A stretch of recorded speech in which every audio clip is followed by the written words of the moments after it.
The state legislature passed 8 constitutional amendments for voters to decide on this fall. 4 of them are on the October 14th ballot. Amendment 1 asks voters if they are in favor of banning the use of donations from nonprofits or foreign governments to be used to help run Louisiana elections. Probably most famously would be Mark Zuckerberg.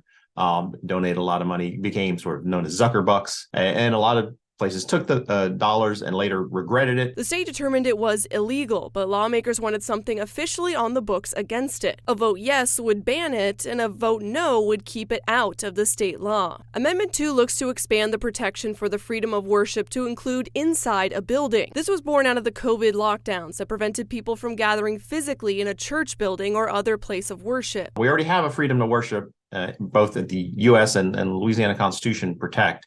This is about worshiping in a church. A vote yes would make worshiping in person under strict scrutiny, making it harder to limit in the case of an emergency. A vote no would keep things the same as they are now. Amendment 3 wants to make it so when the state has a surplus in funds, it must pay 25% of it towards state retirement debt. Right now, 10% of a surplus is dedicated to 2 of the retirement debts that are anticipated to be paid off by 2029. This constitutional amendment would say no, the minimum you have to pay is 25% of the surplus.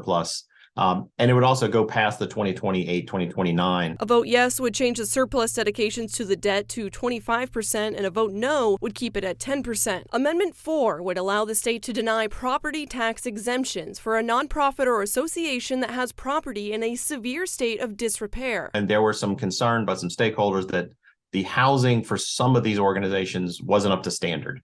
And it seemed unfair to them that there are people who are getting a nonprofit exemption. A vote yes would allow parishes the discretion to revoke that tax exemption with a strict list of requirements. A vote no would not allow them to do so. For your local election headquarters, I'm Shannon Hecht.